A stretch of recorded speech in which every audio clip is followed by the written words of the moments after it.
നബിസ്നേഹ പ്രഭാഷണം നടത്തുന്നതിനു വേണ്ടി ബഹുമാനപ്പെട്ട ഡോക്ടർ അബ്ദുൽ ഹക്കീം അസ്ഹരി ഉസ്താദ് അവർകളെ ആദരപൂർവ്വം ക്ഷണിക്കുന്നു.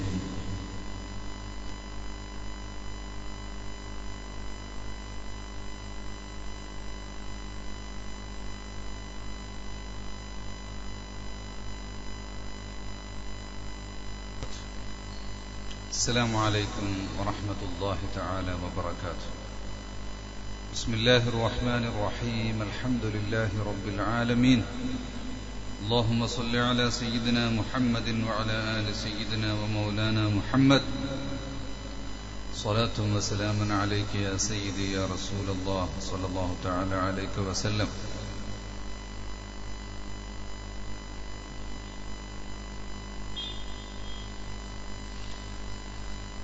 ബഹുമാന്യ സദാതുക്കൾ, പണ്ഡിതന്മാർ, സഹോദരി സഹോദരങ്ങൾ,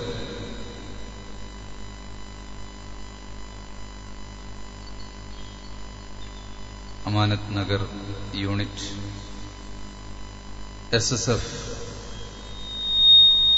SYS സഹകരണത്തോടുകൂടി സംഘടിപ്പിച്ച വളരെ മഹത്തായ ഒരു പരിപാടിയാണ് ഇന്ന് ഇവിടെ സമാപിക്കുന്നത്.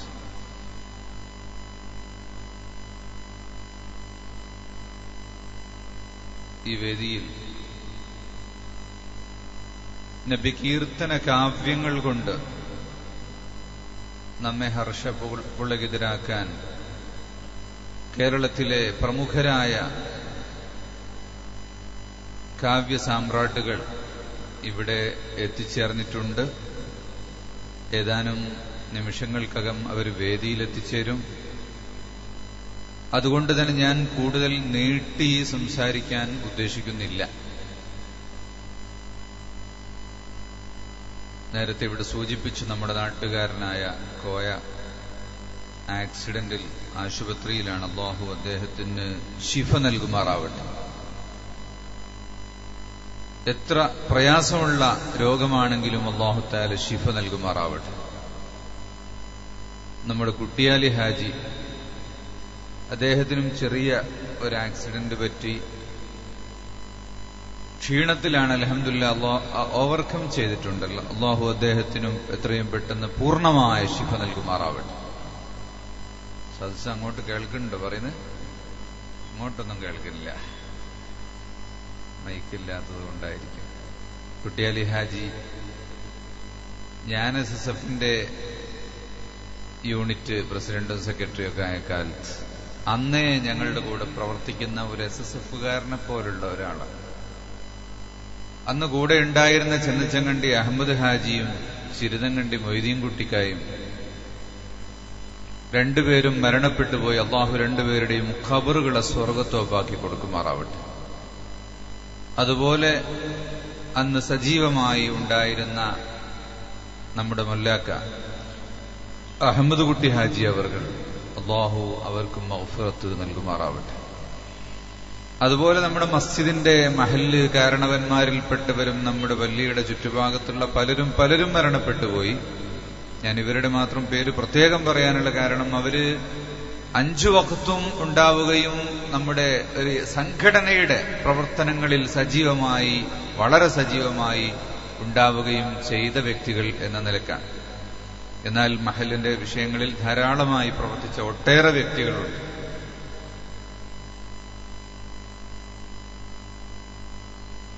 കുട്ടിയാലി ഹാജി ആ കൂട്ടത്തിൽപ്പെട്ട ഒരു വ്യക്തിയാണ്. ഒരു നാടൻ, പക്ഷെ നല്ല ഇൽമുള്ള, സാധാരണക്കാരുടെ കൂട്ടത്തിലുള്ള നല്ല വിജ്ഞാനമുള്ള ഒരു വ്യക്തിയാണ് അദ്ദേഹം. സാധാരണ നിസ്കാരത്തിനെ പറ്റിയും നോമ്പിനെ പറ്റിയും മറ്റെല്ലാ കാര്യങ്ങളും അറിയാം എന്നതാണ് നമ്മളൊരു സാധാരണക്കാരിൽ കാണാവുന്ന ഏറ്റവും വലിയ ഒരു ഇൽമ്. എന്നാൽ അദ്ദേഹം ഉറുദു ഭാഷ അടക്കം പഠിച്ചിരുന്നു. ചരിത്രങ്ങളും കഥകളും പഠിച്ചിരുന്നു. ഖുലഫാഉർ റാഷിദീങ്ങളുടെ ഉറുദു ഭാഷയിലുള്ള പുസ്തകം അദ്ദേഹം എനിക്ക് തന്നിട്ടുണ്ട്.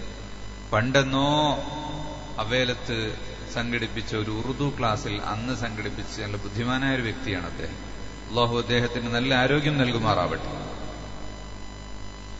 നമ്മുടെ മഹല്ലത്തിൽ രോഗികളായി കിടക്കുന്ന പലരും ഉണ്ട്. അള്ളാഹു അവർക്കെല്ലാം ശിഫ നൽകട്ടെ.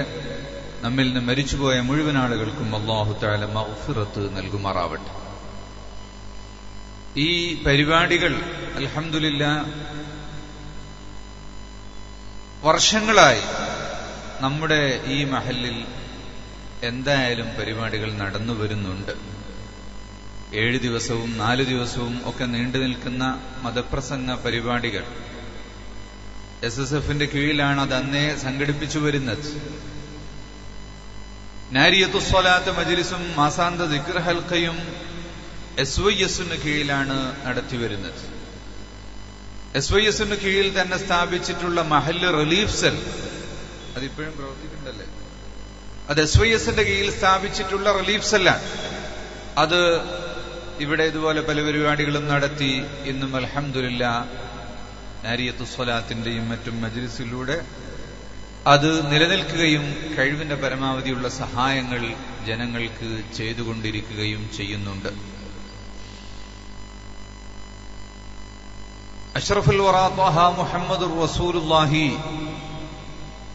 സ്വല്ലല്ലാഹു അലൈഹി വസല്ലം സ്വലാത്തു റകഅത്ത് ഷഫീഉനാ റസൂലുള്ളാഹി സ്വല്ലല്ലാഹു അലൈഹി വസല്ലം തങ്ങളുടെ ജന്മദിനത്തോടനുബന്ധിച്ചുള്ള ഈ ഒരു പരിപാടി വിശുദ്ധ സന്ദേശ പ്രചാരണത്തിന്റെയും കലിമത്തു തൗഹീദിന്റെ പ്രചാരണത്തിന്റെയും റിസാലത്തുൽ മുഹമ്മദിയ്യയുടെ പ്രചാരണത്തിന്റെയും മഹബ്ബത്തുർ റസൂലിന്റെ വ്യാപനത്തിന്റെയും എല്ലാറ്റിനും കാരണമായി തീരുന്ന പ്രവർത്തനങ്ങളാണ്. നമ്മുടെ നാടിനെ സംബന്ധിച്ചിടത്തോളം തിരുനബി സ്വല്ലല്ലാഹു അലൈഹി വസല്ലം തങ്ങളോടുള്ള മഹബ്ബത്ത് ഏറ്റവും കൂടുതലായി ഉണ്ടാകേണ്ട ഒരു നാടാണ്. അതുകൊണ്ട് തന്നെ അത് ഇവിടെ ശക്തമായി നിലനിൽക്കുന്നുമുണ്ട്. മൗലിദ് പാരായണം എന്നത് മഹബ്ബത്തുർ റസൂലിന്റെ വലിയ ഒരു അടയാളമാണ്. ലോകത്ത് തന്നെ ഇന്ത്യ രാജ്യത്തിന്റെ യശസ് ഉയർത്തിപ്പിടിച്ച മഹാപണ്ഡിതനാണ് ഷെയ്ഖ് സൈനുദ്ദീൻ മഖ്ദൂം റളിയല്ലാഹു അൻഹു. മഖ്ദൂം തങ്ങളെ കേട്ടിട്ടുണ്ടോ? പൊന്നാനിയിലെ വലിയ ജുമുഅത്ത് പള്ളിയിൽ ദർസ് നടത്തുകയും അവിടുത്തെ ഖാദിയും മുദർരിസും എല്ലാമായിരുന്ന ഷെയ്ഖ് സൈനുദ്ദീൻ മഖ്ദൂം സഗീർ അവർ ലോകപ്രശസ്ത പണ്ഡിതനായിരുന്നു. അവരുടെ പിതാമഹൻ വലിയ മഖ്ദൂം തങ്ങൾ അവരാണ് പൊന്നാനിയിലെ പള്ളി സ്ഥാപിച്ചിട്ടുള്ളത്. ഒറ്റ തേക്ക് മരം കൊണ്ട് സ്ഥാപിച്ചിട്ടുള്ള ആ മസ്ജിദ് ഇന്നും പ്രൗഢിയോടെ തല ഉയർത്തി നിൽക്കുന്ന ഒരു മസ്ജിദാണ്. യമനിൽ നിന്നും തമിഴ്നാട്ടിന്റെ തീരപ്രദേശത്ത് വന്ന് അവിടെ നിന്ന് കൊച്ചിയിലേക്ക് വന്ന ആ കുടുംബം പിന്നീട് പൊന്നാനിയിൽ വന്നു. വലിയ മഖ്ദൂം തങ്ങൾ കേരളത്തിൽ നിന്ന് തന്നെ ഇൽമു പഠിക്കാൻ വേണ്ടി ഈജിപ്തിലേക്ക് പോയി. അവരുടെ മകൻ മുഹമ്മദുൽ ഗസാലി എന്ന് പറയുന്ന മഹാപണ്ഡിതൻ, അവരുടെ മകനാണ് ഷെയ്ഖ് സൈനുദ്ദീൻ മഖ്ദൂം സഗീർ. ഒരുപാട് ഗ്രന്ഥങ്ങളുള്ള വലിയ പ്രവർത്തനത്തിന്റെ ഉടമയായിരുന്ന മഹാനവർകൾ ഫിഖ്ഹി ഗ്രന്ഥത്തിൽ കർമ്മശാസ്ത്രത്തിൽ അവിടുന്ന് രചിച്ച ഫത്ഹുൽ മുഈൻ ലോകപ്രശസ്തമാണ്. അത് അറബ് നാടുകളിലും അതുപോലെ മലേഷ്യയിലും ഇന്തോനേഷ്യയിലും എല്ലാ നാടുകളിലും പഠിക്കുന്നൊരു കിതാബാണ് മഖ്ദൂം തങ്ങൾ എഴുതിയ ഫത്ഹുൽ മുഈൻ എന്ന് പറയുന്ന കിതാബ്. അതുപോലെ മഖ്ദൂം തങ്ങൾ എഴുതിയ ചരിത്ര ഗ്രന്ഥം, കേരളത്തിന്റെ ചരിത്രം, കേരളത്തിന്റെ പഴയകാല ചരിത്രം വ്യക്തമായി ലഭിക്കണമെങ്കിൽ ഇന്നും അദ്ദേഹം എഴുതിയ തുഹ്ഫത്തുൽ മുജാഹിദീൻ എന്ന് പറയുന്ന ഗ്രന്ഥം പാരായണം ചെയ്യാം. കോഴിക്കോട് യൂണിവേഴ്സിറ്റിയുടെ വൈസ് ചാൻസലറായിരുന്ന ഡോക്ടർ KKN കുറുപ്പ് ഈ മഖ്ദൂം ചരിത്രത്തെക്കുറിച്ച് അപഗ്രഥനം നടത്തിയിട്ട് അദ്ദേഹം പുസ്തകം എഴുതിയിട്ടുണ്ട്. MGS നാരായണൻ ചരിത്രത്തിൽ വളരെ ശക്തനായ ഒരു വ്യക്തിയാണ്. MGSന്റെ അഭിപ്രായങ്ങൾ ചിലപ്പോൾ തന്റെ പല താല്പര്യങ്ങൾക്ക് അനുകൂലമായി നീങ്ങാറുണ്ടെങ്കിലും ചരിത്രപരമായി വലിയ പാണ്ഡിത്യമുള്ളൊരു വ്യക്തി തന്നെയാണ് MGS ആധികാരികമായി കേരളത്തിന്റെ ചരിത്രം പറയുന്ന ഒരു ഗ്രന്ഥമായി മുന്നിൽ വെച്ചിട്ടുള്ളത് തുഹ്ഫത്തുൽ മുജാഹിദീൻ എന്ന് പറയുന്ന ഗ്രന്ഥമാണ്. ഷെയ്ഖ് സൈനുദ്ദീൻ മഖ്ദൂം അങ്ങനെ ഇവിടുത്തെ ബൗദ്ധികന്മാർ ലോകതലത്തിൽ 25-ലേറെ ഭാഷകളിലേക്ക് പരിഭാഷപ്പെടുത്തപ്പെട്ടൊരു ഗ്രന്ഥമാണ് തുഹ്ഫത്തുൽ മുജാഹിദീൻ. തുഹ്ഫത്തുൽ മുജാഹിദീൻ എന്ന് പറയുന്ന ഗ്രന്ഥം അത് മുജാഹിദുകളെ പറ്റിയുള്ളതല്ല. തുഹ്ഫത്തുൽ മുജാഹിദീൻ എന്ന് പറഞ്ഞാൽ പോർച്ചുഗീസുകാരൻ ഇന്ത്യ രാജ്യത്തെ കീഴടക്കാൻ വേണ്ടി വന്ന പോർച്ചുഗീസുകാർക്കെതിരെ പോരാടുന്ന കടത്തനാട് ഗുരുക്കന്മാരെന്ന് പറഞ്ഞ നായന്മാരുടെയും കുഞ്ഞാലിമരക്കാർ ഉൾപ്പെടെയുള്ള മുസ്ലിം പടക്കാരുടെയും എല്ലാവരെയും പ്രോത്സാഹിപ്പിച്ചുകൊണ്ട് ഈ രാജ്യത്തിന്റെ സംരക്ഷണത്തിന് വേണ്ടി എഴുതിയിട്ടുള്ള കിതാബാണ് തുഹ്ഫത്തുൽ മുജാഹിദീൻ. ആ പേര് കിട്ടാൻ വേണ്ടി ചിലര് മുജാഹിദ് എന്ന് പേരിട്ടതാ. പോലും മുജാഹിദുമായിട്ട് യാതൊരു ബന്ധവുമില്ല. ഈ തുഹ്ഫത്തുൽ മുജാഹിദീൻ എന്ന് പറയുന്ന ഗ്രന്ഥം ഇവിടെ ആദ്യമായി അച്ചടിച്ചത് കർണാടകയിലെ ബീജാപ്പൂരിലെ ആദിൽ ഷാഹി ഭരണകൂടത്തിലെ രാജാവാണ്. അത്ര വലിയ ലോകബന്ധങ്ങളുണ്ടായിരുന്നു. കോഴിക്കോട് കടപ്പുറത്ത് കോഴിക്കോടിനെ ആക്രമിക്കാൻ വേണ്ടി പോർച്ചുഗീസുകാരൻ കപ്പൽ പടയുമായി വന്നപ്പോ കടത്തനാട് ഗുരുക്കന്മാരെന്ന് പറയുന്ന നായന്മാർക്ക് കടലിലിറങ്ങി യുദ്ധം ചെയ്യാൻ പാടില്ല എന്ന നിയമമുള്ളതുകൊണ്ട് അന്ന് സാമൂതിരി രാജാവിനെ സഹായിക്കാൻ പൊന്നാനിയിലെ പള്ളിയിൽ നിന്ന് ഷെയ്ഖ് സൈനുദ്ദീൻ മഖ്ദൂം തങ്ങൾ അവിടുത്തെ ശിഷ്യന്മാരായ കുഞ്ഞാലിമാരെ അയച്ചു കൊടുക്കുകയും മാത്രമല്ല മഖ്ദൂം തങ്ങൾ കത്തെഴുതിയിട്ട് തുർക്കിയിൽ നിന്നും ഈജിപ്തിൽ നിന്നുമൊക്കെയുള്ള ഈ സേനകൾ വന്ന് കോഴിക്കോട്ട് പോർച്ചുഗീസുകാർക്കെതിരിൽ പോരാടുകയുണ്ടായി. അങ്ങനെ ഹിന്ദുക്കളും മുസ്ലിംകളും ഏകോദര സഹോദരന്മാരായി ഈ രാജ്യത്തിന്റെ സംരക്ഷണത്തിന് വേണ്ടി പോരാടിയപ്പോൾ അന്ന് ഈ രാജ്യത്തെ ഒറ്റുകൊടുക്കാൻ വേണ്ടി രംഗത്ത് വന്നൊരു വിഭാഗമാണ് ഇന്ന് മുജാഹിദ് എന്ന പേരിൽ രംഗത്ത് വന്നിട്ടുള്ളത്. എന്റെ വിഷയമല്ലാത്തതുകൊണ്ട് ഞാനത് അങ്ങോട്ട് കടക്കുന്നില്ല. പക്ഷേ എല്ലാ മുജാഹിദുകളും അങ്ങനെ വിവരങ്ങൾ അറിയുന്നവരല്ല. മുജാഹിദുകളിൽ പലരുടെയും വിചാരം ഈ സുന്നികൾ എന്ന് പറഞ്ഞാൽ ഇന്നുണ്ടായി വന്ന ഒരു സംഗതിയാണ്, പണ്ടില്ലാത്തതാണ്. ഇവര് മൗലൂദ് കഴിക്കുന്നത് ചോറ് തിന്നാൻ വേണ്ടിയാണ്. ഇവര് നടത്തുന്ന സിയാറത്തുകളും മറ്റുമൊക്കെ അള്ളാഹു അല്ലാത്തവരോടുള്ള പ്രാർത്ഥനയാണ് എന്നൊക്കെ തെറ്റിദ്ധരിച്ച ഒരുപാട് ആളുകളുണ്ട്. അവരെല്ലാം കാര്യങ്ങൾ മനസ്സിലാക്കാൻ മുന്നോട്ട് വരണം എന്ന് മാത്രമാണ് എനിക്ക് പറയാനുള്ളത്. ഈ വിവരങ്ങളെല്ലാം അറിഞ്ഞിട്ടും ആളുകളെ പറ്റിക്കുന്ന ഒരു വിഭാഗം നേതാക്കളുണ്ട്.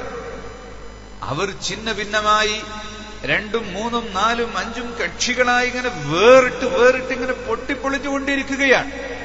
അതുകൊണ്ട് തന്നെ കേരളത്തിൽ പൊതുസമൂഹത്തിൽ ക്രിസ്ത്യാനികളും ഹിന്ദുക്കളും വിദ്യാസമ്പന്നരും യൂണിവേഴ്സിറ്റി തലത്തിലുള്ള ഉന്നത ആളുകളും അതുപോലെ വലിയ വലിയ പത്രപ്രവർത്തകരും എല്ലാവരും മുസ്ലിംകളിൽപ്പെട്ട എല്ലാ ആളുകളും മുജാഹിദ് വിഭാഗത്തെ വളരെ വെറുക്കപ്പെട്ട ഒരു വിഭാഗമായി കാണുകയും അവർ മുസ്ലിംകളുടെ മുഖ്യധാരയിലുള്ള ഒരു വിഭാഗം അല്ല. അതുകൊണ്ട് മുജാഹിദ് ചെയ്യുന്ന പ്രശ്നങ്ങൾ നോക്കിയിട്ട് ഇവിടുത്തെ മുസ്ലിങ്ങളെ കുറ്റം പറയരുത് എന്ന് മറ്റു മതസ്ഥർ പോലും ഇന്ന് മനസ്സിലാക്കിയിട്ടുണ്ട്. അൽഹംദുലില്ലാ. നേരത്തെ ഇവർ ചെയ്യുന്ന പ്രവർത്തനങ്ങൾ കണ്ട് ഇതാണ് ഇസ്ലാം എന്ന് ധരിച്ച പലരും ഉണ്ടായിരുന്നു. ഞാൻ പറഞ്ഞു വന്നത് ഷെയ്ഖ് സൈനുദ്ദീൻ മഖ്ദൂം റളിയല്ലാഹു അൻഹുവിനെ പോലുള്ള മഹാപണ്ഡിതന്മാർ അക്കാലഘട്ടത്തിൽ നൂറ്റാണ്ടുകൾക്ക് മുമ്പ് അവർ ഈ രാജ്യത്ത് പ്രവർത്തിച്ചിട്ടുള്ള ആ പ്രവർത്തനങ്ങൾ ഷെയ്ഖ് സൈനുദ്ദീൻ മഖ്ദൂമിന്റെ ഏറ്റവും പ്രധാനപ്പെട്ട മറ്റൊരു ഗ്രന്ഥമാണ് മങ്കൂസ് മൗലിദ്. അത് മൗലിദ് കിതാബാണ്. മങ്കൂസ് മൗലിദ് എന്ന് പറഞ്ഞാൽ മൗലിദിന്റെ ചുരുക്കം എന്നാണ് അതിന്റെ പേര്. എന്ന് പറഞ്ഞാൽ വലിയ മൗലിദുകൾ വേറെ ധാരാളം ഉണ്ട് എന്നാണ് അതിന്റെ അർത്ഥം. മക്കയിലും മദീനയിലും അറബ് നാട്ടിലൊക്കെ മൗലിദ് എന്ന് പറഞ്ഞാൽ അത് 2-3 മണിക്കൂറുകൾ നീണ്ടുകിടക്കുന്ന മൗലിദാണ്. നമ്മുടെ നാട്ടിൽ കല്യാണത്തിന് മൗലിദ് ഓതാറുണ്ട്. അത് കല്യാണത്തിന്റെ തലേന്ന് രാത്രി ഒരു മൗലിദ് ഓതും. ഇപ്പൊ ബുർദയും മൈക്ക് സെറ്റും സംവിധാനങ്ങളൊക്കെ വന്നപ്പോ വളരെ ശബ്ദത്തിലും ആകർഷകമായും ഉണ്ടെങ്കിലും പണ്ടേ കല്യാണപ്പുരയിൽ ഒരു മൗലിദ്, മങ്കൂസ് മൗലിദ് ഒരൽപ്പവും ബദർ മൗലിദ് ഒരൽപ്പവും പാരായണം ചെയ്യും. എന്താണ് അതിന്റെ കാരണം? അത് ആ കല്യാണത്തിന് ബറക്കത്തുണ്ടാകാനും അതിന് വിഷമങ്ങളും ബുദ്ധിമുട്ടുകളൊന്നും ഇല്ലാതിരിക്കാനും വേണ്ടി. വീടിരിക്കലിനാണെങ്കിൽ അതിനും അതുപോലെ തന്നെ മൗലിദോതും. അതുപോലെ തന്നെ എന്തൊരു പരിപാടികൾ ഉണ്ടാകുകയാണെങ്കിലും അതിനോടൊപ്പം മൗലിദോതും. സൗദി അറേബ്യയിലാണ് എന്റെ അനുഭവത്തിൽ ഞാൻ കണ്ടിട്ടുള്ള ഏറ്റവും സുദീർഘമായ മൗലിദുകൾ നടക്കുന്നത്. ജിദ്ദയിൽ ഒരിക്കലും മൗലിദിന്, ജിദ്ദയിലെ വലിയൊരു അറബിയുടെ വീട്ടിൽ ഒരു മൗലിദിന് കൂടി. അദ്ദേഹത്തെ കാണാൻ വേണ്ടി എവിടെ കാണുമെന്ന് ചോദിച്ചപ്പോ ഇന്ന വീട്ടിലുണ്ടാകും എന്ന് പറഞ്ഞു. അങ്ങനെ ചെന്നപ്പോ മൗലിദ് ഓതിക്കൊണ്ടിരിക്കുകയാണ്. ഞാൻ മനസ്സിലാക്കിയത് മൗലിദ് തന്നെയാണ്. കുറച്ചു കഴിഞ്ഞപ്പോ ദഫ് മുട്ടിയിട്ട് കുറെ ആളുകൾ ഇങ്ങനെ വരുന്നു. അതിൽ പ്രത്യേകം ഡ്രസ്സ് ധരിച്ച ഒരാളുണ്ട്. നോക്കുമ്പോൾ അത് പുതിയാപ്പിളയാണ്. ഇത് സാധാരണ മൗലിദ് സദസ്സല്ല, നിക്കാഹിന്റെ മജ്ലിസാണ്. നേരത്തെ മൗലിദ് ഇങ്ങനെ വന്നോലൊക്കെ ഇരുന്ന് ഓതിക്കൊണ്ടിരിക്കുകയാണ്. പുതിയാപ്പിള വരുമ്പോ ത്വല അൽ ബദ്റു ചൊല്ലിയിട്ട് ദഫ് മുട്ടിയിട്ട് വന്നു. പുതിയാപ്പിള ഇരുന്നു. മൗലിദ് അവിടെ നിർത്തി. അങ്ങനെ ഖുതുബ തുടങ്ങി. നിക്കാഹിന്റെ ഖുതുബയോതി. അത് കഴിഞ്ഞതിന് ശേഷം നിക്കാഹ് നടത്തി. നിക്കാഹ് കഴിഞ്ഞതിന് ശേഷം വാലിദിന്റെ ബാക്കി ഓതി. ഇങ്ങനെയാണ് അവിടെ മൗലിദ് ഓതുന്നത്. സൗദി അറേബ്യ എന്ന് പറഞ്ഞാൽ അത് മുജാഹിദിന്റെ നാടാണ് എന്ന് ചിലർക്കൊരു ധാരണയുണ്ട്. അല്ല, മദീന മുനവ്വറയിലെ മുത്തു റസൂലുള്ളാഹി സ്വല്ലല്ലാഹു അലൈഹി വസല്ലം തങ്ങളുടെ മഖ്ബറ ഉൾക്കൊള്ളുന്ന ആ മഖ്ബറയെ സംരക്ഷിക്കുന്ന, അതിന്റെ ഉള്ളിൽ കയറുകയും അത് തുടക്കുകയും വൃത്തിയാക്കുകയും അതിന്റെ ജാറും മൂടിയ ശീലകൾ മാറ്റുകയും എല്ലാം ചെയ്യുന്ന വ്യക്തിയാണല്ലോ ഈ അടുത്ത ദിവസം കോഴിക്കോട്ട് വന്നിരുന്നത്. അതുപോലെ കഅബ ഷരീഫ്, അതിന്റെ താക്കോല് പിടിക്കുന്നവരും അതിന്റെ കില്ല മൂടുന്നവരും അതിന്റെ ഉള്ളിൽ കഴികളുടെ എല്ലാം നേതൃത്വം കൊടുക്കുന്ന ആ ബനി ശൈബ കുടുംബം, അവരെല്ലാം മൗലിദ് നടത്തുന്നവരാണ്. അങ്ങനെ കഅബയുടെ ചുറ്റുഭാഗത്തും അതുപോലെ മദീനയിൽ റസൂലുള്ളാഹി സ്വല്ലല്ലാഹു അലൈഹി വസല്ലം തങ്ങളുടെ റൗള ഷരീഫിലും അതിന്റെ ചുറ്റുഭാഗത്തും മൗലിദ് നടക്കുന്നുണ്ട്. കുറച്ചു വർഷങ്ങൾക്ക് മുമ്പ് മദീനയിൽ ചെന്നപ്പോൾ അവിടുന്ന് ഒരാളെ കണ്ടു, ഷെയ്ഖ് സ്വാലിഹ്. അദ്ദേഹത്തെ പരിചയപ്പെട്ടു. വിസിറ്റിംഗ് കാർഡ് ചോദിച്ചു. അയാൾ വിസിറ്റിംഗ് കാർഡ് എടുത്തു തന്നു. അതിൽ എഴുതിയിരിക്കുന്നത് സാലിഹ് ബിൻ സാലിഹ് മദ്ദാഹുർ റസൂൽ. അദ്ദേഹത്തിന്റെ ഡെസിഗ്നേഷൻ കൊടുത്ത് വൈസ് ചാൻസലർ എന്നല്ല, അല്ലെങ്കിൽ പ്രസിഡന്റ് എന്നല്ല, മദ്ദാഹുർ റസൂൽ, റസൂലിനെ പുകഴ്ത്തുന്ന ആൾ എന്നാണ് അദ്ദേഹത്തിന്റെ വിസിറ്റിംഗ് കാർഡിൽ എഴുതിയിട്ടുള്ളത്. അദ്ദേഹം എന്നോട് പറഞ്ഞു, ഖാലിദ് രാജാവിന്റെ കാലത്ത്, അന്ന് ഖാലിദ് രാജാവ് മദീന സന്ദർശിക്കാൻ വേണ്ടി വന്നപ്പോൾ അദ്ദേഹം ചോദിച്ചു, ഫഹൽ മിൻകും മുൻഷിദ്, ആരെങ്കിലും നല്ല പാട്ടുപാടുന്നവരുണ്ടോ എന്ന്. അന്ന് എന്റെ പിതാവ് നല്ല കവിയാണ്. അദ്ദേഹം ഒരുപാട് കവിതകൾ ഉണ്ടാക്കിയിട്ടുണ്ട്. അങ്ങനെ എന്നെ വിളിച്ച്, ഞാൻ കുട്ടിയാണ്, അങ്ങനെ ഞാൻ മുന്നോട്ട് വന്നു. റൗളയിൽ വെച്ച്, ഖാലിദ് രാജാവിന്റെ മുന്നിൽ വെച്ച് എനിക്ക് മൗലിദ് ഓതാൻ സാധിച്ചു എന്ന് ഈ ജനാബ് സ്വാലിഹ് സാഹിബ് എന്നോട് പറഞ്ഞു. അദ്ദേഹം ഇന്നും ജീവിച്ചിരിപ്പുണ്ട്. അദ്ദേഹത്തിന്റെ പിതാവും വലിയ ഒരുപാട് കവിതകൾ ഉണ്ടാക്കിയ ആളായിരുന്നു. ഇദ്ദേഹം 1000 കവിതകൾ രചിച്ചിട്ടുണ്ട്. അങ്ങനെ അയാൾ എന്നെ കൂട്ടിക്കൊണ്ടുപോയി അദ്ദേഹത്തിന്റെ കാറിൽ കയറ്റി. മദീനയിൽ ഒരുപാട് ചരിത്ര സ്മാരകങ്ങൾ, ചരിത്ര കേന്ദ്രങ്ങൾ അദ്ദേഹം കാണിച്ചു തന്നു. പഴയ കിണറുകളും കൊട്ടാരങ്ങളും പഴയകാലത്തെ കെട്ടിടങ്ങളും സ്വഹാബത്തിന്റെ പലരുടെയും അവരുമായി ബന്ധപ്പെട്ട പല സംഭവങ്ങളും അദ്ദേഹം കാണിച്ചു തന്നു. അങ്ങനെ ഓരോ ദിവസവും 40 ദിവസം മദീനയിൽ താമസിച്ചാൽ 40 വീട്ടിൽ നമുക്ക് മൗലിദിന് പോകാൻ സാധിക്കും. അത് റബീഉൽ അവ്വൽ മാസത്തിൽ മാത്രമല്ല, റമദാനിലായാലും ദുൽഹിജ്ജയിലായാലും ഏതു മാസത്തിലായിരുന്നാലും മദീനയിൽ നമ്മൾ താമസിക്കുന്ന അത്രയും ദിവസം ഓരോ വീട്ടിൽ പോകാൻ സാധിക്കും. മക്കയിലും സ്ഥിതി അത് തന്നെയാ. പിന്നെ മൗലിദിന് നമുക്ക് എന്താ തെളിവ് വേണ്ടത്? മക്കയിലും മദീനയിലും നടക്കുന്നുണ്ടെങ്കിൽ, സൗദി അറേബ്യയുടെ വ്യാവസായിക നഗരമായ ജിദ്ദയിൽ നടക്കുന്നുണ്ടെങ്കിൽ, സൗദി അറേബ്യയുടെ ക്യാപിറ്റൽ സിറ്റിയായ റിയാദിൽ നടക്കുന്നുണ്ടെങ്കിൽ, പിന്നെ ലോകത്തെവിടെയാണ് നടക്കാത്തത്? വളരെ ചുരുങ്ങിയ കുറച്ച് പിന്തിരിപ്പന്മാര്, യാഥാസ്ഥികന്മാരായ ഒരു വിഭാഗം മാത്രമാണ് ഇവിടെ ഈ കാര്യങ്ങൾക്ക് എതിരെ നിൽക്കുന്ന പിന്തിരിപ്പന്മാരും പഴഞ്ചന്മാരുമായ ഈ വിഭാഗം അല്ലാതെ ലോകത്ത് എല്ലാവരും അൽഹംദുലില്ലാഹ് മൗലിദ് നടത്തുന്നവരാണ്. അമേരിക്കയിലും ഓസ്ട്രേലിയയിലും ലണ്ടനിലും എല്ലാ രാജ്യത്തും ഉണ്ട്. അതുകൊണ്ട് നമ്മൾ ഈ പിന്തിരിപ്പൻ, ആർക്കും വേണ്ടാത്ത, ആരും അംഗീകരിക്കാത്ത ഒരു വിഭാഗത്തെ ആ ഒരു അവസ്ഥയിലേക്ക് നമ്മുടെ നാട്ടിൽ എന്തെങ്കിലും കണികകൾ വരുന്നതിനെ നാം വളരെയേറെ സൂക്ഷിക്കണം. ഇത് പറയുമ്പോ ഇപ്പൊ മുജാഹിദ് ഭിന്നിച്ച് കഷ്ണായപ്പോ അതിൽ നിൽക്കാൻ കഴിയാതെ മുജാഹിദാന്ന് പറയുമ്പോൾ തന്നെ ആൾക്കാർക്ക് ഒരു ചമ്മലാണ്, അവർക്ക് നേരെ നിൽക്കാൻ സാധിക്കൂല. അപ്പൊ മെല്ലെ മെല്ലെ നേരത്തെ മുജാഹിദിന്റെ കൂടെ ഉണ്ടായിരുന്ന ആളുകളൊക്കെ എങ്ങനെയാണ് സുന്നിപ്പള്ളിയിലേക്ക് പോവുക എന്ന് കരുതിയിട്ട് ചിലരിപ്പൊ പോകുന്നത് തബ്ലീഗ് ജമാഅത്തിന്റെ കൂടെയാണ്. യാതൊരു പ്രശ്നവുമില്ല, സുന്നിപ്പള്ളിയിലേക്ക് വരാം. നമ്മുടെ മസ്ജിദ് എല്ലാവർക്കും ഓപ്പണാണ്. പൂനൂരിലെ മുജാഹിദ് പള്ളിയിൽ സ്ഥിരമായി എത്രയോ കാലം പോയിരുന്ന ഒരാള് മർക്കസ് ഗാർഡൻ പള്ളി വന്നതിന് ശേഷം അവിടെ വരും. കുനൂത്തിനും ദ്വാക്കൊക്കെ അയാൾ ഇരിക്കും. മരിക്കാൻ കാലത്ത് അയാൾ പറയായിരുന്നു, പഠിച്ചോനെ എന്തായാലും അവസാന കാലത്ത് എനിക്കിങ്ങനെ ഒരു ജമാഅത്തിനോ കൂടാനും ദ്വാക്ക് കൂടാനൊക്കെ കഴിഞ്ഞല്ലോ എന്ന്. തബ്ലീഗ് ജമാഅത്ത് യഥാർത്ഥത്തിൽ അവരെ കണ്ടാൽ അവരുടെ നീണ്ട താടിയും കുപ്പായവും തലേക്കെട്ടും മിസ്വാക്കും തസ്ബീഹ് മാലയും ഒക്കെ കാണുമ്പോ എല്ലാവർക്കും തോന്നും അത് നല്ല ഉഷാറാണല്ലോ എന്ന്. അതൊക്കെ ഉഷാർ തന്നെ, അതിനെ ആരും എതിർക്കുന്നില്ല. തസ്ബീഹ് മാല നമ്മളെ കയ്യിലുണ്ട്, നീളക്കുപ്പായ നമുക്കുണ്ട്, താടി നമുക്കുണ്ട്, തലേക്കെട്ടുണ്ട്, മിസ്വാക്കുണ്ട്, എല്ലാം ഇവിടെ സുന്നത്ത് ജമാഅത്തിൽ ഉള്ളതാണ്. അപ്പൊ അതിനെ ആരും എതിർക്കുന്നില്ല ഇവിടെ. പക്ഷേ നിങ്ങൾ അവരൊരു മൗലൂദിന് വിളിച്ചു നോക്കൂ, യഥാർത്ഥ തബ്ലീഗുകാരനാണെങ്കിൽ മൗലൂദിന് ഇരിക്കൂല. അവിടെയാണ് നിറം തിരിച്ചറിയൽ. അടുത്ത ദിവസം തന്നെ ജയപ്പാലിൽ പള്ളിയിലല്ലേ മൗലിദിന്റെ സമയത്ത് എല്ലാരും മൗലിദിന് ഇരിക്കുന്നുണ്ടപ്പോ 2-3 ആൾക്കാർ എണീച്ചാണ്ട് പോയി. മീകായിൽ അലൈഹി ഇസ്ലാം മഴ പെയ്യിപ്പിക്കാൻ വേണ്ടി പോയതുപോലെ എണീച്ചു പോയതല്ല, അവർക്കത് പറ്റൂല.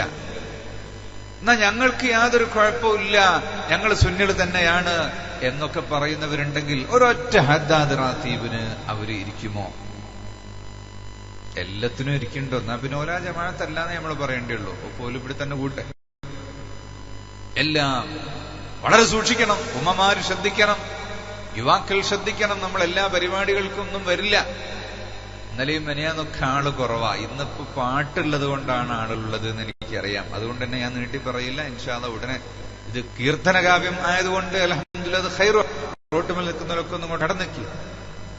ഇൽമിന്റെ മജ്ലിസിന്റെ ഒരു ബറക്കത്ത് കിട്ടണമെങ്കിൽ ഇതാ ഒഴിഞ്ഞ കസേരയിലൊക്കെ ഇരുന്നിട്ടൊന്ന് ഉഷാറാക്കി. ഇബ്രാഹിക്കാക്ക് ഒരു കസേര ഇട്ട് കൊടുക്ക്. പിന്നെ ആരുള്ള അവിടെ? ഇസ്മായിൽ ഇരിക്കുന്ന കസേരയിൽ ഇരിക്കല്ലത്. നമ്മൾ SYSന്റെ സജീവ പ്രവർത്തകരാണ് അൽഹംദുലില്ലാഹ്. മജ്ലിസിന്റെ ഒരു പോരിശ മജ്ലിസിലേക്ക് കിട്ടുള്ളൂ. നമ്മൾ നോക്കി നിന്നാലും ബർക്കത്തൊന്നും കിട്ടൂല. അന്ന് നിൽക്കുന്നവർക്കൊക്കെ ഇരിക്കാം.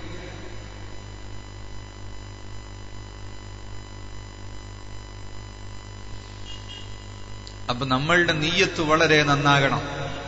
ഞാനിന്നത് മാത്രമാണ് പറയുന്നത്. ഇന്നമൽ അഅ്മാലു ബിന്നിയ്യാത്ത് വ ഇന്നമാ ലികുല്ലി ഇംറിഇൻ മാ നവാ.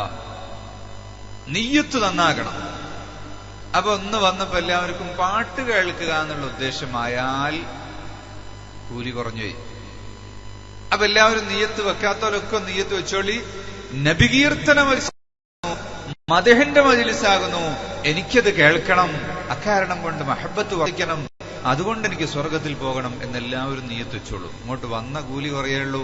ഇനി അങ്ങോട്ട് തിരിച്ചു പോകുമ്പോ ഓരോ സ്റ്റെപ്പിനും കൂലി കിട്ടും. ഖൈറായ ഒരു അമലിന് വേണ്ടി നമ്മൾ വീട്ടിൽ നിന്ന് ഇറങ്ങുമ്പോൾ തന്നെ നിയ്യത്ത് വെക്കണം. പള്ളിയിലേക്ക് പോകുമ്പോൾ നിയ്യത്ത് വെക്കണം.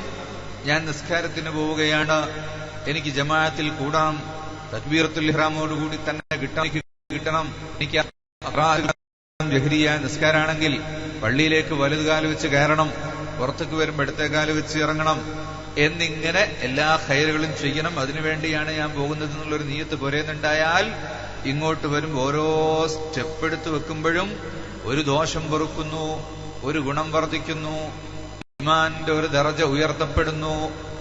മാത്രമല്ല നമ്മൾ ഈ കരുതിയ എല്ലാ കാര്യത്തിനും വേണ്ടിയാണ് ഒരു സ്റ്റെപ്പ് എടുത്തു വെക്കുന്നത്. അപ്പൊ ഒരു സ്റ്റെപ്പിന് 5 സ്റ്റെപ്പിന്റെ കൂലി വേറെ കിട്ടും. 5 സ്റ്റെപ്പിന്റെ കൂലി കിട്ടും. അതിലൊരു ദോഷം പൊറുക്കും, ഒരു ഗുണം എഴുതപ്പെടും, ഒരു ദർജ ഉയർത്തപ്പെടും.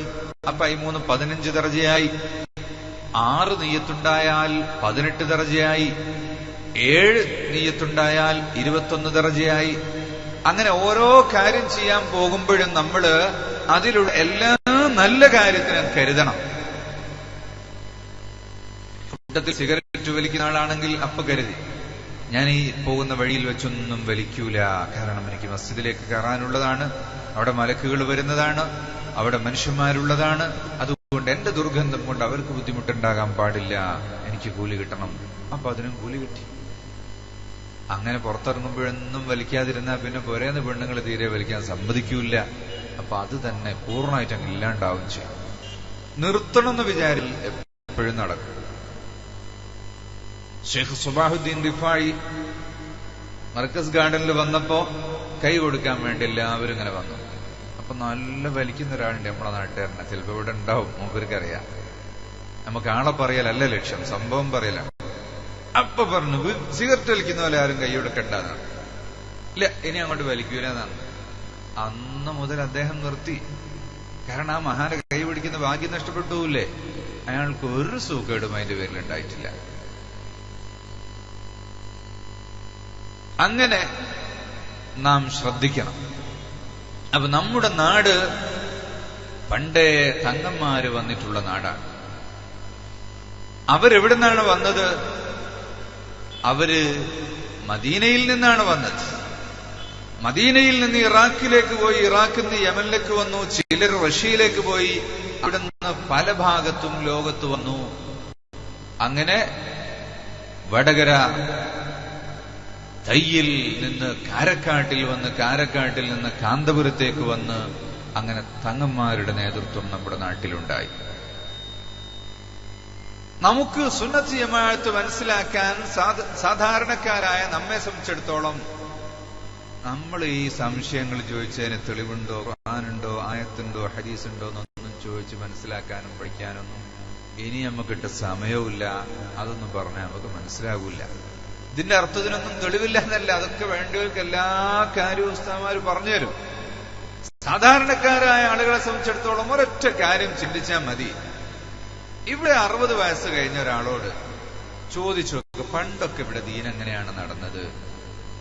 അന്നിവിടെ മൗലിദുണ്ടായിരുന്നോ? അന്ന് ഖുത്ബേത് ഭാഷയിലാണ് ഓതിയത്? അന്ന് പെണ്ണുങ്ങൾ പള്ളിയിൽ പോയിരുന്നോ? ഇങ്ങനെ ഓരോ വെച്ചാൽ അവര് പറയും, അന്ന് ഇതൊന്നുമില്ല മക്കളെ, അന്നൊക്കെ ഒരേ ദീനേ ഉള്ളൂ. അപ്പൊ പിന്നെ അവരൊക്കെ സ്വർഗത്തിലല്ലെങ്കിൽ പിന്നെ എവിടുന്നാണ് പുതിയ ദീൻ വന്നത്? എന്നാണ് ജിബ്രീൽ ഇവിടെ ഇറങ്ങിയത്. ജിബ്രീൽ അലൈഹിസ്സലാം പുതുതായി വന്നിട്ട് പുതിയ വഹി കൊടുത്തോ? ഇല്ല. എങ്കിൽ പണ്ടേ പോരുന്ന ദീൻ അത് അത്രയും ആളുകളെ മുഴുവനും പേപ്പിക്കാൻ വേണ്ടി ആരോ കൊണ്ടുവന്ന് പ്രചരിപ്പിച്ചിട്ടുണ്ടാവും അവിടെ? ഇല്ല. അപ്പൊ അതുകൊണ്ട് അന്ന് ഈ നാട്ടിലുള്ള ദീൻ, കാന്തപുരം മാത്രമല്ല കൊയിലാണ്ടി, കോഴിക്കോടും, അങ്ങനെ നമ്മൾ നോക്കിയാൽ ഏത് നാട്ടിൽ ചെന്നാലും അന്നേ ഉള്ളൊരു ദീനുണ്ട്.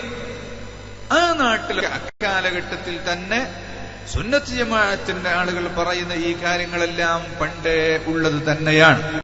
ഈ ഒരു കാര്യം നമ്മൾ മനസ്സിലാക്കിയാൽ മതി. എന്നാൽ ആർക്കെങ്കിലും വസ്വാസ് വരുന്നുണ്ടെങ്കിൽ, സഹോദരന്മാരെ, ഇന്ന് വസ്വാസാക്കുന്ന, ഫിത്നയാക്കുന്ന, ഈമാൻ പേഴ്പ്പിച്ചു കളയുന്ന ഒരു വിഭാഗം ഉണ്ട്. എങ്ങനെയെങ്കിലും ഒരാളെ നരകത്തിലേക്ക് കിട്ടിയാൽ നരകം നടക്കണല്ലോ, അതിനുവേണ്ടി മനുഷ്യരെ പിഴപ്പിക്കാൻ വേണ്ടി മാത്രം നടക്കുന്ന കുറച്ചാളുകൾ ഉണ്ട്. അത്തരം ആളുകളുടെ എല്ലാ വിധത്തിലുള്ള ചതിയെയും നമ്മൾ വളരെ സൂക്ഷിക്കണം.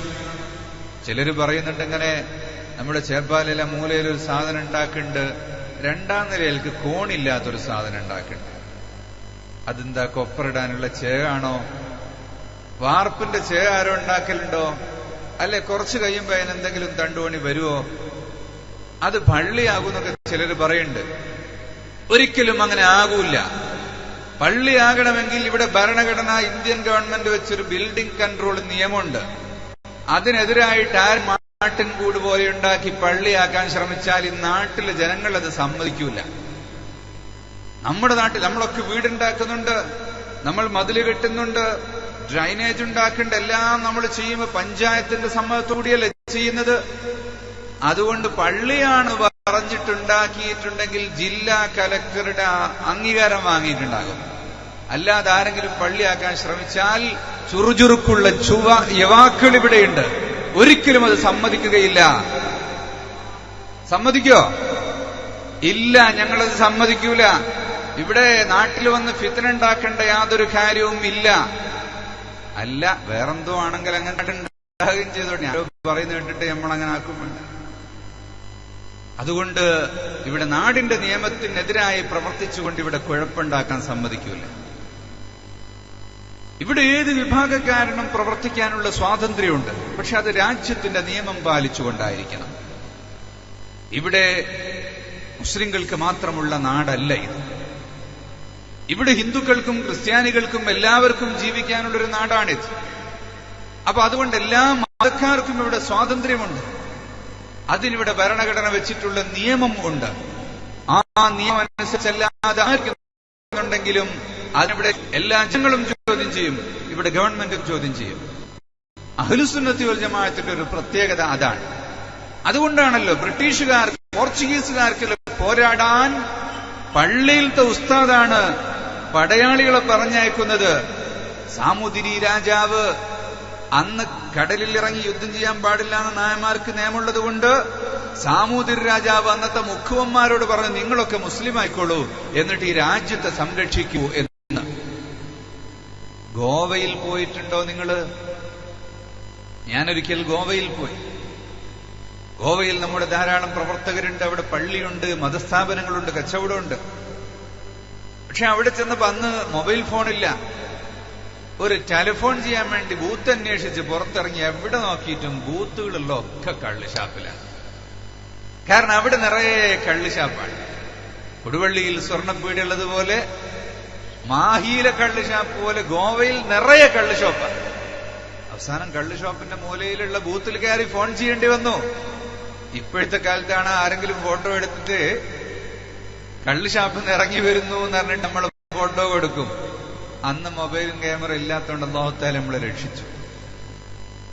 നിങ്ങൾ നോക്കൂ, ആ നാടിന്റെ ഒരു അധപ്പതനം എന്താണ്. അവിടുത്തെ വളരെ മോശമായൊരു കാലാവസ്ഥയാണ് ഗോവയിലുള്ളത്. പോർച്ചുഗീസുകാരന്റെ കോട്ട ഗോവയിൽ ഉണ്ടാക്കിയതാണ് അതിന്റെ കാരണം. കോഴിക്കോട്ടായിരുന്നു ഈ കോട്ടയുണ്ടാക്കാൻ വേണ്ടി വന്നത്. അറബികൾ കോഴിക്കോട്ടെ വല്യങ്ങാടിയിൽ, കോഴിക്കോട്ടെ വല്യങ്ങാടി എന്ന് പറഞ്ഞാൽ റെയിലിന്റെ പടിഞ്ഞാറ് ഭാഗത്തുള്ള ഭാഗം, അതാണ് കോഴിക്കോട്ടെ ആദ്യത്തെ നഗരം. അന്ന് റോഡല്ല, അന്ന് കടലിൽ കൂടെയാണ് വരല്. ആ കടലിലൂടെ വന്നിട്ടാണ് ചരക്കുകൾ എത്തുക. അതിന്റെ പാലമൊക്കെ നിങ്ങൾക്ക് നമ്മൾ സമ്മേളനം നടത്തിയ ഭാഗത്ത് പോയ പഴയ പൊളിഞ്ഞ പാലം കാണാം. കുട്ടികളൊക്കെ എക്സ്കർഷൻ ടൂർ പോകുമ്പോ അങ്ങനത്തെ ചരിത്രം കാണാൻ വേണ്ടി പോകണം. അങ്ങനെ അവിടെ വന്ന അറബികൾ അവര് വല്യങ്ങാടി കൂടെ ആ അറബിക്കായിട്ട് ഇങ്ങനെ നടക്കും. കുതിരവണ്ടിയിൽ അങ്ങോട്ടും ഇങ്ങോട്ടും പോകും. കുരുമുളകും ചുക്കും ഒക്കെ വാങ്ങിയിട്ട് കൊണ്ടുപോകും. വാസ്കോഡഗാമ വന്നപ്പോ അവൻ കാണുന്നത് ഈ അറബികളെയാണ്.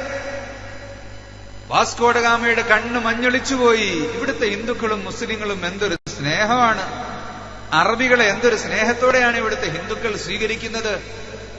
വാസ്കോഡഗാമ അന്ന് സാമൂതിരി രാജാവിനെ കണ്ടു. അദ്ദേഹത്തോട് പറഞ്ഞു,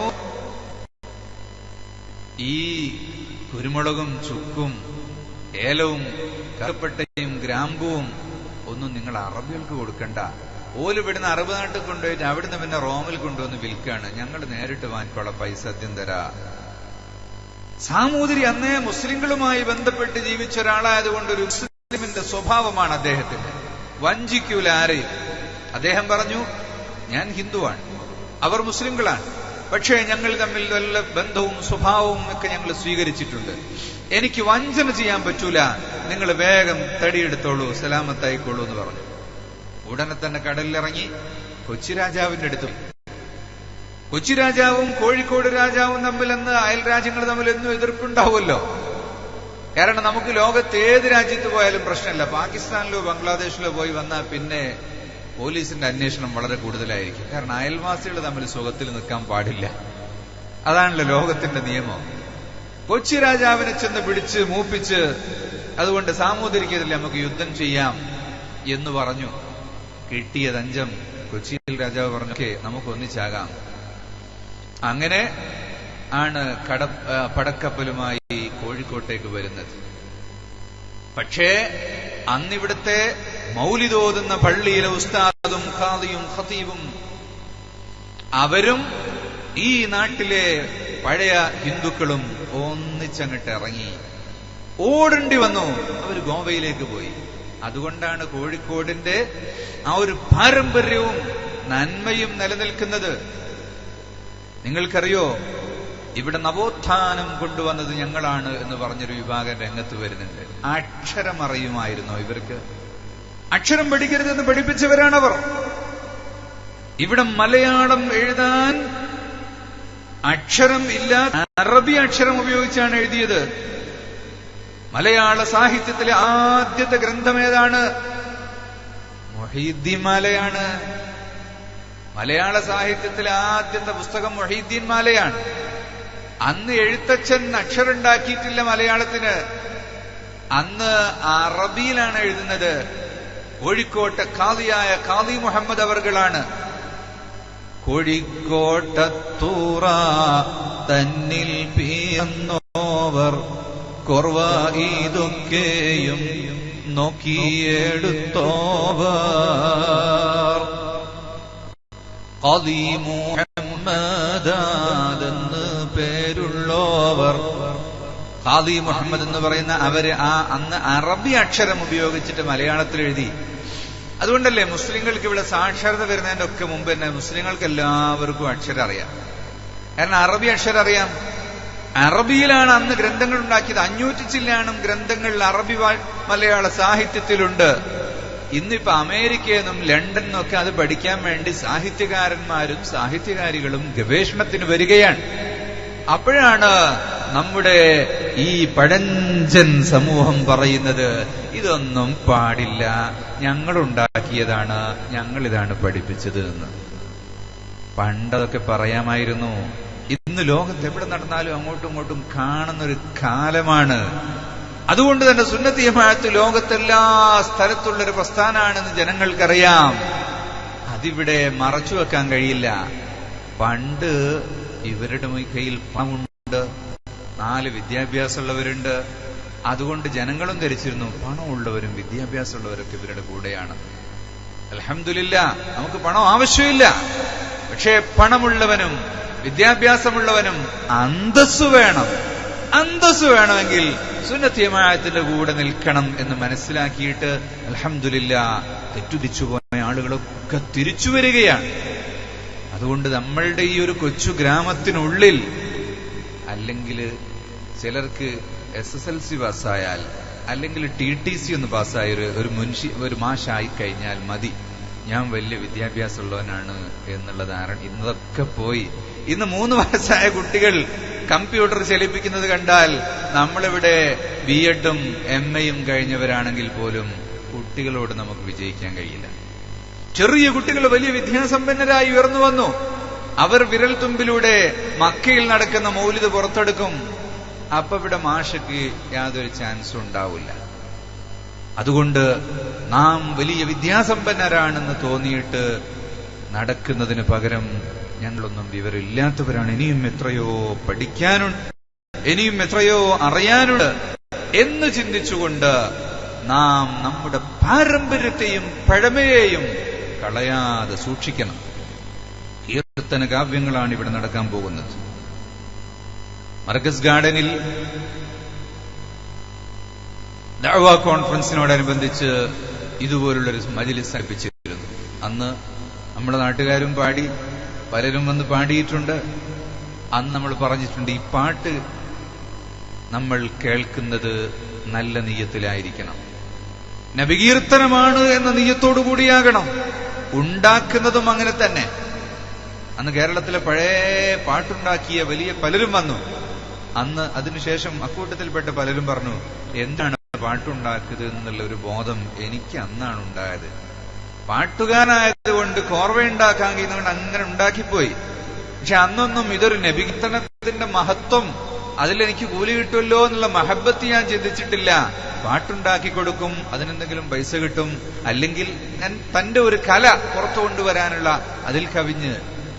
എന്നാൽ ആ രചനാ വൈഭവം നബി സല്ലല്ലാഹു അലൈഹി വസല്ലം തങ്ങളുടെ മഹബ്ബത്തിലൂടെയാക്കി ചലിപ്പിക്കുകയും ആ മഹബ്ബത്തിലൂടെ സ്വർഗത്തിലെത്താൻ ആഗ്രഹിക്കുകയും ചെയ്യുക.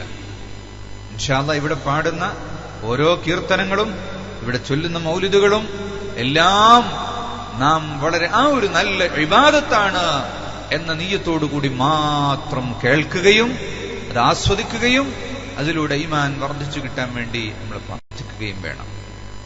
ഞാൻ അവസാനിപ്പിക്കുകയാണ്. എന്റെ മുന്നിലിരിക്കുന്ന പ്രിയപ്പെട്ട സഹോദരന്മാർ, നമ്മളെല്ലാം ഈ നാട്ടുകാരാണ്.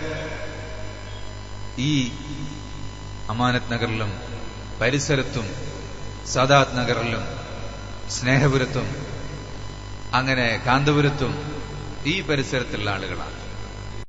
ഈ ഒരു മഹബത്തും ഈ ഒരു ഒരുമിച്ചുള്ളൊക്കെ ഇനി ഉഷാറായിട്ടും ആവേശത്തിലും ഉണ്ടാകണം. അതുകൊണ്ട് ഇനിയും നമുക്ക് മജ്ലിസുകളൊക്കെ വരും. എവിടെ മജ്ലിസ് ഉണ്ടെങ്കിലും പോകണം. നമ്മൾ കാന്തപുരത്തൊരു പരിപാടി ഉണ്ടെങ്കിൽ ഈ കാണുന്ന എല്ലാവരും അവിടെ പോകണം. സലാമത്ത് നഗറിലൊരു പരിപാടി ഉണ്ടെങ്കിൽ അവിടെ എല്ലാവരും പോകണം. അതുപോലെ തന്നെ പൂനൂരിലോ പണ്ടൊക്കെ അതിന് സ്റ്റേറ്റ് മുക്കിലും അച്ചമ്പൂയിലും ഒക്കെ നടന്നു പോകുമായിരുന്നു. അന്ന് അങ്ങനെ നടന്ന് രാത്രി തിരിച്ചു വരും. ഇന്ന് നമുക്ക് എല്ലാവർക്കും മോട്ടോർഷയോ മോട്ടോർ ബൈക്കോ എന്തെങ്കിലുമൊക്കെ ഉണ്ട്. അന്ന് നടത്തമായിരുന്നു അന്നത്തെ ആരോഗ്യം. ഇന്നിപ്പോ നടക്കാൻ പറ്റൂല. സുബൈന് മുമ്പ് നടന്നു പോകണം. കുറെ സ്ത്രീകളും ഒക്കെ യുവാക്കളൊക്കെ ഉണ്ട് ഈ റോട്ടിലൂടെ സുബൈന് മുമ്പ് നടക്കുന്നത്. സുബൈഹി കഴിഞ്ഞ് നടക്കുകയാണ്. ആരെങ്കിലും വണ്ടിട്ട് കയറ്റിക്കളയും. എന്താ നടന്നു പോകണമെന്ന് ചോദിച്ചു.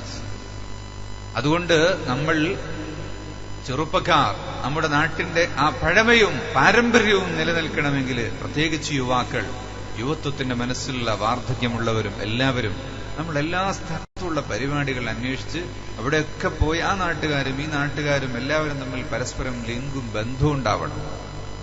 പണ്ടൊക്കെ മരിച്ച അറിയിക്കാൻ മൊബൈൽ ഫോൺ ഉണ്ടോ, മെസ്സേജ് ഉണ്ടോ, അല്ലാതെ ലാൻഡ് ഫോൺ ഉണ്ടോ? എങ്കിലും എല്ലാ സ്ഥലത്തും അറിയിക്കും, നടന്നുപോയി വിവരങ്ങൾ അറിയിക്കും. അങ്ങനെ എല്ലാവരും വരും.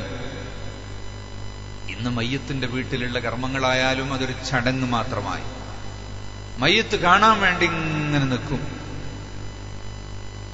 കണ്ടിങ്ങനെ പോയിക്കൊണ്ടിരിക്കും. അങ്ങനെ കുളിപ്പിക്കാനെടുത്ത് അത് കയ്യോളം കാത്തുക്കും. ഉടനെ തന്നെ വന്ന് കണ്ട് സ്ഥലം വിടും. മയ്യത്ത് കാണൽ സുന്നത്തില്ല. അങ്ങനെ വളരെ അടുത്ത ആൾക്കാർക്കൊക്കെ അവസാനം കാണാൻ ഒരു പൂതി ഉണ്ടാകും. അങ്ങനെ ഒന്ന് കണ്ടാൽ എന്നതിൽ കാണുക എന്നൊരു ഇബാദത്തല്ല, അത് പുണ്യവുമല്ല. മയ്യത്തിന് മൂടിയിടണം. അങ്ങനെ അത്യാവശ്യത്തിന് കാണണം, നല്ല തുറന്ന് ഉടനെ അടക്കണം. തുറക്കുമ്പോൾ തന്നെ ചുമലും കഴുത്തും ഒക്കെ പുറത്താവും. അങ്ങനെ ആവാൻ പാടില്ല. മയ്യത്ത് പൂർണ്ണമായും മൂടി വെക്കണം എന്നാണ്. നമ്മുടെ നാട്ടിൽ ഇതിപ്പോ മരിച്ചാൽ അന്ന് പറയാൻ പറ്റൂല, അതുകൊണ്ട് ഞാൻ ഇന്ന് പറയാം. അത് പ്രത്യേകം ശ്രദ്ധിക്കേണ്ട ഒരു കാര്യം, ആ നല്ല ആചാരം മലപ്പുറത്തുള്ളൊരു ഇതാണ്. യാസീൻ ഓതുന്നതിന് മുമ്പ്, യാസീൻ ഓതും പൊതിയാകുമ്പോൾ തന്നെ കഫൻ ചെയ്ത് കെട്ടിയിട്ട് മയ്യത്ത് കെട്ടിൽ പോരന്റെ മുറ്റത്ത് കൊണ്ടുപോയി വെക്കും. ദുആ കഴിഞ്ഞാൽ ഉടനെ എടുക്കും. അത് നമ്മുടെ നാട്ടിൽ പതിവാക്കണം. കാരണം ഈ ദുആ കഴിഞ്ഞതിന് ശേഷം പിന്നെയും ഇനി ആരോ കാണാനുണ്ടോ എന്ന് ചോദിച്ച് അപ്പൊ ആ ദുആന്റെ ചൂടങ്ങ് തണുത്തു. അത് പറ്റില്ല. കാണുന്ന ആചാരം തന്നെ നിർത്തി. നമ്മളൊക്കെ കാണണ്ടെന്ന് വെച്ചാൽ മതി. ഇനിയിപ്പോ ഇയാൾ വന്ന് എന്റെ വാപ്പന്റെ കയ്യത്ത് നോക്കിയില്ല എന്ന് ആരെങ്കിലും വിചാരിക്കുന്ന ഒരവസ്ഥ ഉണ്ടാവുമ്പോഴാണ് ബുദ്ധിമുട്ട്. അപ്പോ ശരിക്കും മയ്യത്തിന്റെ വീട് സന്ദർശിക്കുകയാണ് വേണ്ടത്. ആ കുടുംബക്കാരെ, മക്കളെയും കുടുംബക്കാരെ കണ്ട് അവർക്ക് ആശ്വാസത്തിന്, അതിനാണ് മയ്യത്തിന് വീട്ടിൽ പോകുന്നത്. പിന്നെ കുളിപ്പിക്കണം. കുളിപ്പിക്കാൻ വേണ്ടത് മൂന്നാളാണ്. കുളിപ്പിക്കുന്ന ഒരാള്, വെള്ളമൊഴിച്ചു കൊടുക്കുന്ന ഒരാള്, നോക്കി നിൽക്കുന്ന ഒരു കാരണവർ. കുറെ ആളുകൾ അങ്ങോട്ട് മറന്നുള്ളിൽ പോയി നിൽക്കാൻ പാടില്ല, തലയിട്ട് നോക്കാനും പാടില്ല. പിന്നെ കഫൻ ചെയ്യണം. പിന്നെ നിസ്കാരമാണ്. അപ്പൊ മയ്യത്തിനോട് ചെയ്യാനുള്ള ഏറ്റവും വലിയൊരു കാര്യം നിസ്കാരം എന്നുള്ളതാണ്. അപ്പൊ നിസ്കാരത്തിന് എല്ലാവരും കൂടണം. പിന്നെ മറമാടണം. അത് കഴിഞ്ഞാൽ തസ്ബീഹ് ചൊല്ലുകയും തൽഖീൻ ചൊല്ലുകയൊക്കെ വേണം. ആ സമയം വരെ ഒക്കെ നിൽക്കാൻ വേണ്ടി ശ്രമിക്കണം. ചിലപ്പോൾ തിരക്കുള്ള ആളുകളൊക്കെ ഉണ്ടാവും. അത് വിചാരിച്ച് എല്ലാവർക്കും തിരക്കാകാൻ പാടില്ല. നമ്മൾ അതിലൊക്കെ കൂടിയിട്ട് അങ്ങനെ കുറെ കൂടി ആ ഒരു പുണ്യം കൊണ്ട് നമ്മൾ മരിച്ചാലും നമ്മുടെ ഖബറുമ്പുറത്ത് തൽഖീൻ ചെല്ലാനും തസ്ബീഹ് ചെല്ലാനും നമുക്ക് വേണ്ടി ദുആ ചെയ്യാനൊക്കെ ആളുകൾ ഉണ്ടാകണമെങ്കിൽ അത് വേണം. അതുകൊണ്ട് പ്രത്യേകമായി നമ്മളത് ശ്രദ്ധിക്കണം. മരിച്ച വീട്ടില് ഒക്കെ മയ്യത്ത് ദുആ കഴിഞ്ഞാൽ ഉടനെ പൊന്തണം. അതിനനുസരിച്ചുള്ള തയ്യാറെടുപ്പിൽ നിൽക്കണം. പുതിയ ചെറുപ്പക്കാർ ഇൻഷാ അല്ലാഹ് ഇവിടെ സംഘടനയുടെ കീഴിൽ ക്ലാസ് വെച്ചിട്ട് മയ്യത്ത് പരിപാലനമൊക്കെ ഒന്നുകൂടെ പഠിക്കണം. പണ്ട് മയ്യത്ത് കുളിപ്പിച്ചിരുന്നവര്, ഖബറിൽ ഇറക്കിയിരുന്നവര് പലരും സൂക്കേടായി. ചിലർക്ക് ഊരമടയൂല, അവർക്കൊന്നിനെ ഇറക്കാൻ സാധിക്കൂല. ഇനി ചെറുപ്പക്കാർ അതൊക്കെ പഠിച്ചു വളർന്നു വരണം. മയ്യത്ത് പരിപാലനത്തിന് പറ്റിയ ആളുകൾ ഉണ്ടാകണം. അൽഹംദുലില്ലാഹ് നമ്മുടെ നാട്ടിലുണ്ട്. പക്ഷേ കുറച്ച് കഴിഞ്ഞാൽ പെട്ടെന്ന് ചൈനന്റെ മാതിരി ഒക്കെ വയസ്സന്മാരായിപ്പോയി, ആളില്ലാതായി പോയുമ്പോൾ ബുദ്ധിമുട്ടാകും. അതുകൊണ്ട് നമ്മൾ അത്തരം ദീനിന്റെ കാര്യങ്ങളെല്ലാം വളരെ കൃത്യമായി പഠിക്കണം. അതുപോലെ നമ്മുടെ നാട്ടിലുണ്ടാകുന്ന വളരെ ഫലവത്തായ ഒരു നിഷ്ഠയാണ് ഈ കല്യാണ വീട്ടിൽ പെണ്ണുങ്ങൾക്ക് വേറെ വഴിയുണ്ടാകും. അത് നമ്മൾ മറക്കരുത്. സ്ത്രീകൾ എന്ന് പറഞ്ഞ് ബോർഡ് എഴുതി വെച്ചിട്ട് സ്ത്രീകൾക്ക് പോകാൻ മറ്റൊരു വഴി എന്തായാലും ഉണ്ടാകണം. സ്ത്രീകൾ അതിലെ തന്നെ പോകണം. ഇന്ന് ചില ഹയാ ഇല്ലാത്ത സ്ത്രീകൾ, നമ്മുടെ നാട്ടിലൊന്നും അങ്ങനത്തെ സ്ത്രീകളില്ല. ചില ഏതെങ്കിലും നാട്ടിൽ നിന്നൊക്കെ വരുന്ന പെണ്ണുങ്ങളുണ്ടാവും, അവർക്ക് നാണം ഉണ്ടാവില്ല. അവര് അങ്ങനെ മാറും വിരിച്ച് ആൾക്കാർക്കിടയിൽ, മനുഷ്യന്മാർക്കിടയിലേക്ക് ഇങ്ങനെ കയറി വരും. അതേ സമയത്ത് നമ്മുടെ നാട്ടിലെ സ്ത്രീകൾ എന്ന് പറഞ്ഞാൽ പൊതുവെ ഹയാ ഉള്ള സ്ത്രീകളായിരിക്കും, നാണമുള്ളവരായിരിക്കും, അവർ ഇസ്ലാമിക സ്വഭാവമുള്ളവരായിരിക്കും. അപ്പൊ അവർക്ക് പോകാൻ വഴിയില്ലെങ്കിൽ ബുദ്ധിമുട്ടാകും. അങ്ങനെയുള്ള നമ്മുടെ പഴയ സിസ്റ്റങ്ങളൊന്നും നമ്മൾ എടുത്തു കളയരുത്. അത്തരം കാര്യങ്ങളൊക്കെ എന്തെങ്കിലും അബദ്ധങ്ങൾ വന്നാൽ അത് പരസ്പരം പറഞ്ഞ് തിരുത്തിക്കൊടുത്ത് നമ്മൾ നന്നാക്കിക്കൊണ്ടുവരണം. അല്ലാഹു സുബ്ഹാനഹു വ തആല റസൂലുള്ളാഹി സ്വല്ലല്ലാഹു അലൈഹി വസല്ലം തങ്ങളുടെ ഹഖ് കൊണ്ട് നമ്മളെ വിജയിപ്പിക്കുമാറാവട്ടെ. നമ്മുടെ നാടിന്റെ ഐശ്വര്യം അല്ലാഹു തആല നിലനിർത്തി തരുമാറാവട്ടെ. ഖൈറും ബറക്കത്തും ചൊരിയുമാറാവട്ടെ. നമ്മിൽ നിന്ന് മരണപ്പെട്ടു പോയ എല്ലാവരുടെയും ഖബറുകൾ അല്ലാഹു തആല സ്വർഗ്ഗത്തോപ്പാക്കുമാറാവട്ടെ. ജീവിച്ചിരിക്കുന്നവർക്ക് അല്ലാഹു ആഫിയത്ത് നൽകട്ടെ. രോഗികൾക്ക് അല്ലാഹു തആല ശിഫ നൽകുമാറാവട്ടെ.